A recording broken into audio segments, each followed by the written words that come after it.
Passo a palavra agora ao Raul Batista, psicólogo da Associação Brasileira Terra dos Homens e nosso companheiro de trabalho tanto no grupo da primeira infância como no Amparando Filhos.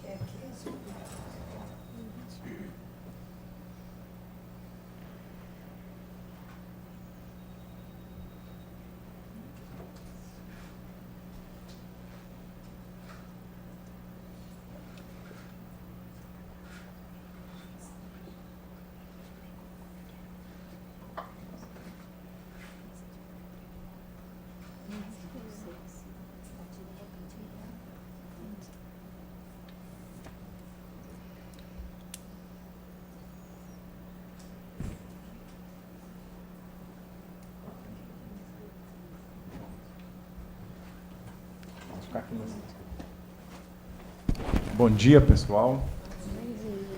Vocês estão bem aí? Estão mais de 2 horas assentados, né? Mas vamos lá. Eu gostaria de agradecer a Eliana pelo convite de estar falando aqui em nome de um grupo. Tá? Dentro do GT, Grupo de Trabalho de Primeira Infância, né? Lá do Tribunal de Justiça, né, da qual a Larissa, a Raquel coordena, tem subgrupos. E entre os subgrupos, né, além do Amparando Filhos, tem outro subgrupo que chama Comissão de Avaliação das Condições de Visitação das Crianças e Adolescentes nas Unidades Prisionais do SEAP. Aí eu coloquei ali grupo GT Visitação, mas o nome completo realmente é esse, né, das avaliações das condições de visitação. Então, eu vou apresentar para vocês aqui um pouco o trabalho que esse grupo fez. O trabalho que esse grupo levantou durante quase 1 ano e meio, 2 anos, chega a ser quase 2 anos. Bem brevemente, eu acho que o material ainda está sendo construído, a gente já foi feito algumas entrevistas, e vou apresentar brevemente para a gente ter uma noção e abrir para as discussões até a partir dos dados que foram levantados aqui. Tá bom? Só para me apresentar, para quem não me conhece, eu sou Raul, eu trabalho na Associação Brasileira Terra dos Homens, é uma ONG aqui do Rio de Janeiro. Estou fazendo parte desse GT da primeira infância, muito por causa também do trabalho que a gente está executando hoje, um projeto junto ao Ministério da... Como é que é? Agora mudou, né? Direitos Humanos, Ministério da Mulher, da Família e Direitos Humanos e do CONANDA. Nós temos um projeto nacional envolvendo criança e adolescente com pais em situação de cárcere. Não vou entrar sobre o projeto, mas só estou falando do meu lugar, de onde é que eu venho falar. Tá bom? Então, eu faço parte desse grupo. Ele é composto aqui, eu não sei se estão todos, esse subgrupo, dentro do GT da primeira infância, tem subgrupos. Amparando Filha, esse é um outro subgrupo. Ele é composto pelo Ministério Público, da Infância, da Execução Penal, eu estou colocando membros da CEVIG, da Defensoria Pública, a BTH está ali, também participou a Coordenadoria das Unidades Prisionais Femininas, nos apoiando também, alguns encontros tem participado também. Eu não sei se está faltando alguém, mas é esse grupo de discussão. Eles fizeram, em uma primeira ação, um grupo, eles fizeram uma reunião com os agentes institucionais, diretores de unidades, agentes de segurança, agentes de credenciamento, departamentos, né, da psicologia, assistência, não sei se estavam todos presentes, mas eles convidaram esse grupo todo. Eles fizeram uma reunião apresentando um pouco o que esse grupo de trabalho iriam produzir, que a gente quer discutir, que está buscando. Fez algumas entrevistas com esse pessoal, também teve um retorno. Eu não vou apresentar, tem dados em relação a esse levantamento, tá? mas eu vou pegar um pouco, bem brevemente, um pouco o que eles falam muito em cima, tem muitas falas desses agentes, as suas falas estão sempre ligadas à resolução 584, né, de 2015, que vai falando sobre a resolução do Sistema de Segurança Pública sobre visitação. É um documento hoje que é geral, tanto seja para crianças quanto para adultos. E eu estou trazendo esses agentes, mas também eu estou trazendo 3 falas ali: ordem, disciplina e segurança, né, o que está bem previsto dentro dessa resolução, mas também está previsto em muitas falas dos entrevistados, que a gente percebe dentro desse público um olhar muito para esse lugar, que é, de fato, a natureza do trabalho deles em relação às visitações de crianças, as visitações e tal. Tem dados, eu não vou aprofundar nisso, eu vou falar desse outro dado, que aí que a gente foi a campo, então foi um outro momento, que esse grupo foi em campo e a gente entrevistou, então, 25 familiares que estavam na fila para visitar os seus membros presos, né, seus familiares presos, que estavam com crianças. Então, foi especificamente, nós fizemos um recorde: quem tem criança, vamos fazer uma entrevista com vocês. Também entramos em 4 unidades prisionais, entrevistando ao todo 25 internos, né, dessas unidades que têm filhos. E também fizemos algumas entrevistas com os agentes ali da recepção, né, da recepção. Então, vou pegar... tem dados, eu estou pegando uma consolidado, tá, gente, do que foi produzido. Não estou pegando todos os dados aqui por causa do tempo, e sim para trazer uma reflexão. Tá? Então, em média, vocês estão conseguindo enxergar? Estou tampando?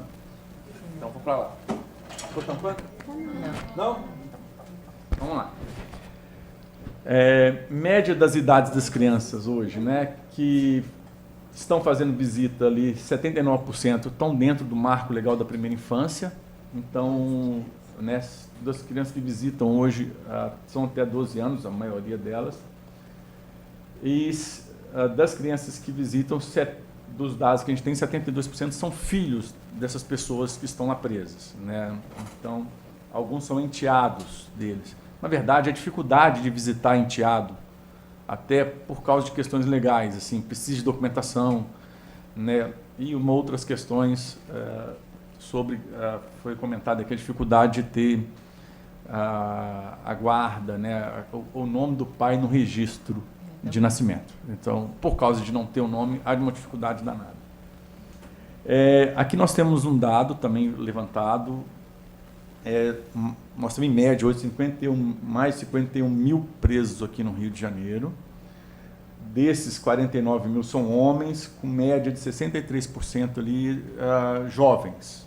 Tá? E hoje, 1.900 mulheres, 48% jovens. Tá? Só estou pegando isso para a gente ver como é um histórico, né, da nossa sistema prisional e da nossa condição social brasileira, muitos jovens no sistema carcerário no Brasil.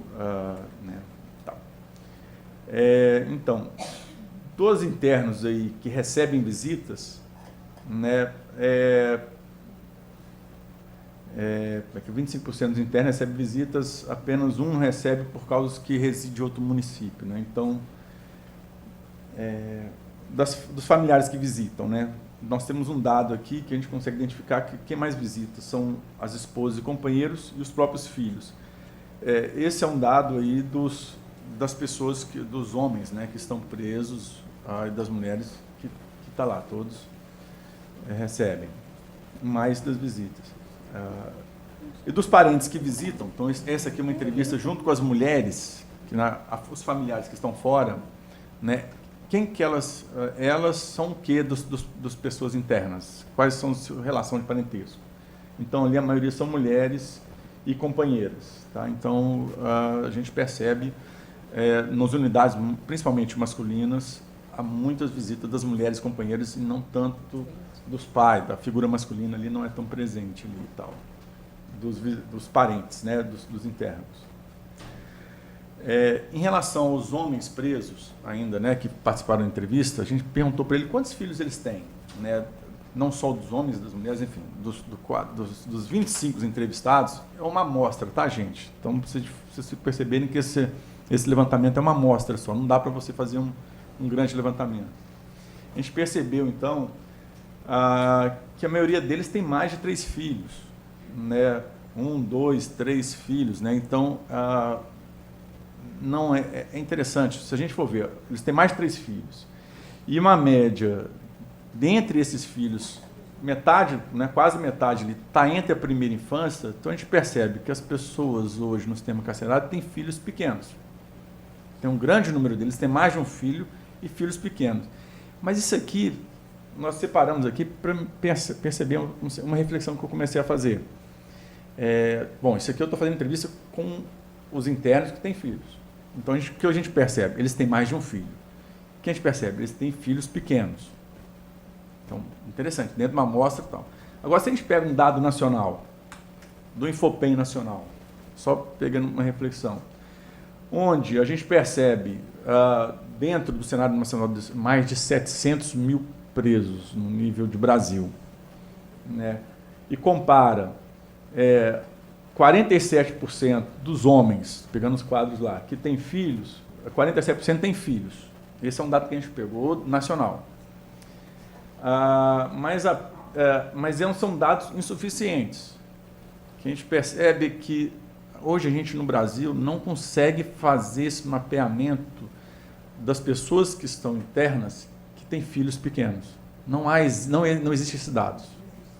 Não existem dados tão claros das pessoas internas que têm filhos. E, principalmente, se eles têm filhos, um dado mais qualitativo igual esse aqui, mais difícil, né? Você tem filho? Tem ou não? Sim ou não? Mas agora, você tem filho pequeno, é mais difícil.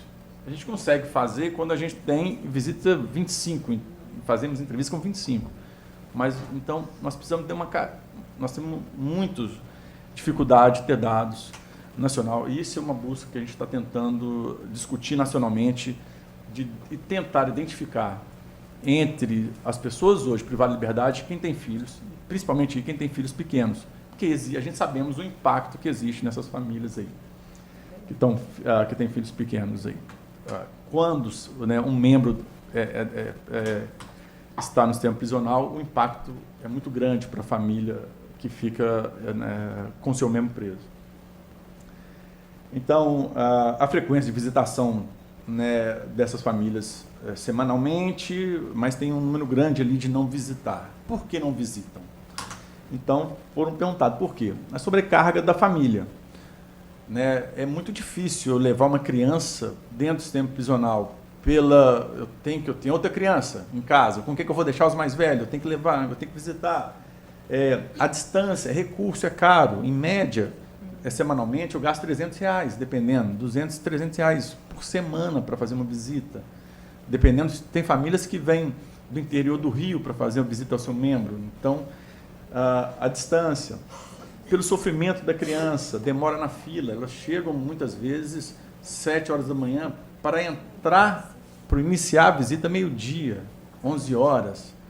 Para as 4 horas vou sair, quer dizer, além da distância da casa, que ela chega às 7 horas, para pegar a fila. Mas então ela sai de casa 4 horas. Imagina com criança pequena. Né? Crianças. Então, a gente percebe as dificuldades, por isso que não tem como ir. Acesso à documentação das crianças, cadastro, carteirinha. Né? Existe aí o receio de quando eu tiro a carteirinha da criança, meu filho agora tem ficha suja, ele não vai poder fazer concurso público, ele não vai poder participar.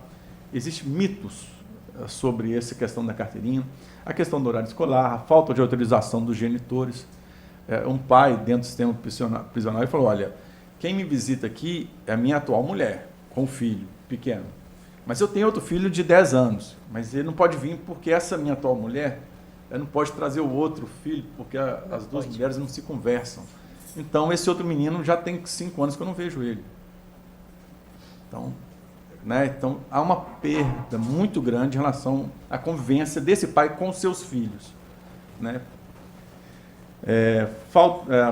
Certidão de nascimento sem registro do pai, esse é muito importante, que foi levantado, né? A gente não consegue identificar, as mulheres principalmente relatam, né? Olha, eu não tenho registro do nome do pai, só tenho o meu. Como é que vai trazer ausência do serviço social em algumas unidades prisionais, superlotação, lógico, limites de visitantes, mistura de públicos. No mesmo dia que eu trago criança pequena, um bebê para visitar junto com todo o grupo, não existe uma distinção entre dia separado de visitação. Então, isso é um complicador. Óbices para visitas externas, corrupções, né? Quem chega na fila primeiro tem que pagar para chegar primeiro, o que se cobra em volta, os preços que se cobram em volta de alimentação para esse público é muito, muito alto.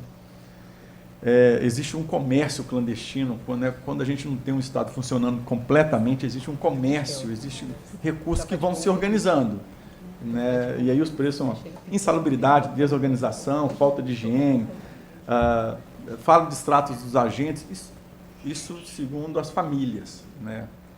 Enfim, sobre as regras de visitação, então, o que a gente percebe é que cada unidade aplica a regra diferente. Pois é, existe resolução, gente, então tem uma regra que é igual, né? Pronto, não tem uma regra, só que a aplicação dela, às vezes, não é uniforme para todas as unidades, né? Então não se tem clareza muito clara, principalmente para os visitantes, sobre essas regras, né? Então, como é que eles ficam sabendo?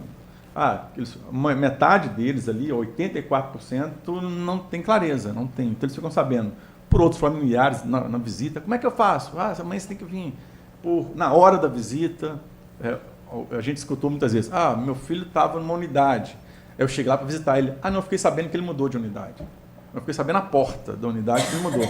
E a visita da unidade é outro dia. Né? E aí, como é que eu faço? Eu tenho que pegar o telefone lá na unidade. A regra dessa unidade era uma, do jeito que eu alimento podia trazer. Agora eu vou lá na outra, é outra.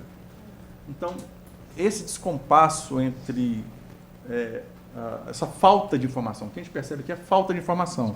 Existem as regras, mas falta a comunicação ser melhor trabalhada entre as unidades, principalmente para os visitantes, né? Não vou detalhar tanto. A gente perguntando, né, existe no quadro de avisos, né, o que se coloca, né, dentro das 4 unidades perguntadas. Então, não existe no Joana Lopes, por exemplo, um quadro externo de avisando como é que as regras de visitações. No outro existe, no outro não informa, enfim. Eu estou trazendo isso, comprovando um pouco que a gente precisa sobre a comunicação, né, entre as unidades.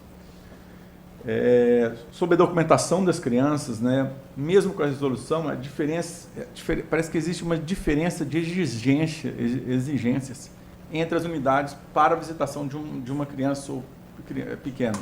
Lembrando que até 7 anos não é exigido carteirinha. A partir de 7 anos exige carteirinha, porque tem que levar o filho e cadastrar.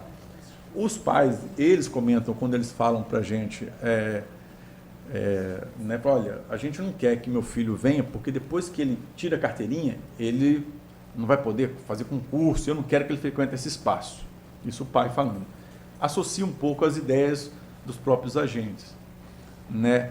Mas isso, a gente percebe que com isso, essas crianças mais velhas vão deixando de visitar os pais, né? E as crianças pequenas vão porque ainda tem que ter carteirinha. Né? Não é exigida a carteirinha, é exigida dos documentos básicos, a comprovação se é filho, da filiação. Né? Mas a carteirinha acaba sendo, de certa forma, talvez um impedimento. Eu estou só refletindo, tá, gente? Não é uma pergunta. Me fala. O horário de visitação das 9 às 4 da tarde, mas acaba acontecendo, né, praticamente igual entre as 4. O que acaba acontecendo é isso. Até entrar todo mundo, já começa a entrar meio-dia, 11 horas, meio-dia. Eles chegam cedo. Né? Eu conversei com uma senhora que tinha saído de casa por volta de meia-noite, porque ela mora em Campos. Então, ela chegou 4 horas da manhã, pouca, e ela estava na fila. Eu estava conversando com ela, fazendo o registro dela, era 11h30. Ela estava com uma criança. Isso, ela estava entrando. para ficar, sair às 4. Aí você entra lá dentro, não sei se já perceberam na hora da visitação, é uma quadra, pelo menos, era uma quadra, não lembro qual era a unidade que a gente foi. Jona.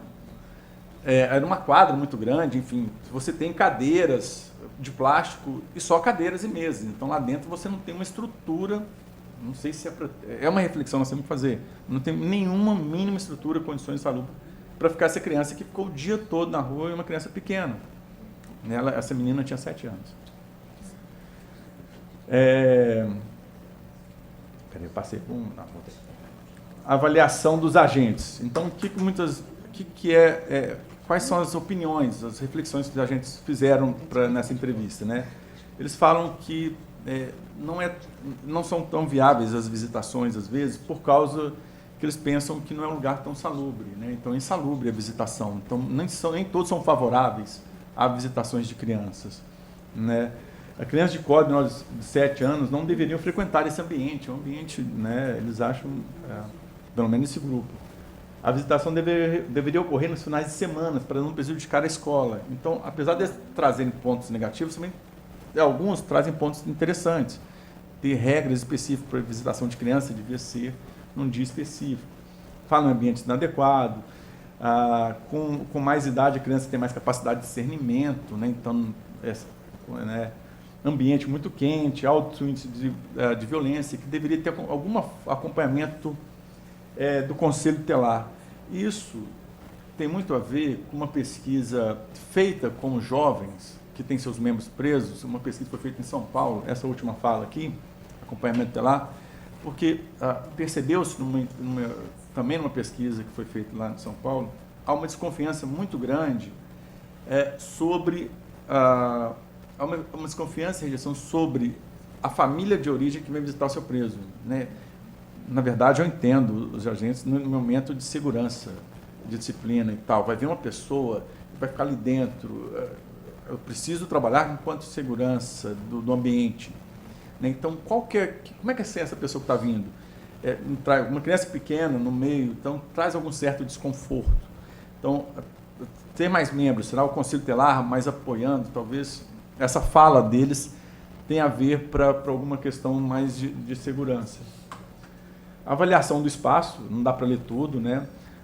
Sabe-se que 84% das pessoas, dos familiares que visitaram, falaram lá que não é adequado os espaços. Teve alguns que falaram que estavam adequados. Mas aí fala, né, que os espaços não possuem são áreas pequenas, sem ventilação, sem brinquedos, todos quebrados, né?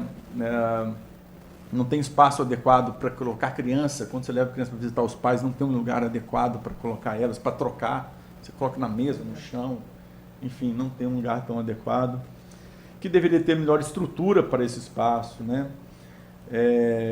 Que deveria ter melhor qualidade de brinquedo, que não existe separação entre presos, aqueles que cometeram crimes sexuais permanecem no mesmo lugar. Estou trazendo os dados gerais, tá, gente? Enfim, o que pode melhorar sobre esses espaços, né? Ampliação da área coberta, melhoria do tratamento dado pelos funcionários da SEAP. Isso é importante, melhoria do tratamento dado pelos funcionários, né? A gente percebe-se muitas vezes a importância deles terem capacitações, principalmente sobre essas regras gerais, nacionais, Bangkok, regras dos Conselhos Nacionais de Segurança Pública, do Departamento Penitenciário, são outras resoluções nacionais que tem, que a gente tem que estar sempre trabalhando com todos. Isso já está sendo feito, tá, gente? Eu sei que, conversando com a Ana, ela tem falado muito quanto que ela trabalha com os agentes penitenciários trabalhando nessas questões, né? Espaços separados entre presos e ex-funcionários, ampliação da quantidade de brinquedo, criar mais espaço de convivência, espaço de descansos para as crianças, né, porque elas passam o maior dia né, numa situação cansativa, ter água potável, né, oferecer mesas, cadeiras, enfim, são algumas que eles pedem. Eu, só para finalizar, eu faço uma reflexão entre o desafio, então, das regras entre segurança, ordem, disciplina e a convivência familiar e comunitária. Muitas vezes a gente tende a ser a ter premissas achando que é um versus o outro, né? Não dá para você ampliar todos os direitos dentro de um sistema penitenciário, que a gente precisa...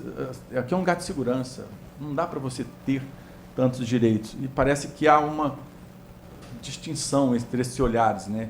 Mesmo entre os trabalhadores, seja entre do sistema judiciário, né? Há uma distinção. Não, ali nós temos que um lugar de ressocialização, não pode levar direitos humanos ali. Então, é para a gente perceber que o direito à convivência familiar comunitária, quando muito bem trabalhado, nós trabalhamos com prevenção. Quando a gente acrescenta ele as normas, né, da segurança pública, a gente acrescenta eles ao trabalho de segurança pública, a gente está trabalhando a prevenção, e trabalhando a melhor ressocialização dessas pessoas, a melhor relação entre os membros dessa família também. E aí, estamos diante de uma população ainda invisível para as políticas públicas, mas essa invisibilidade não apaga o fato de que se trata de uma parcela com direito à prioridade absoluta. A perda do direito do exercício da maternidade e da paternidade não se encerra quando a pessoa está privada de liberdade, bem como o direito à convivência familiar e comunitária de criança e adolescente. É isso aí, obrigado.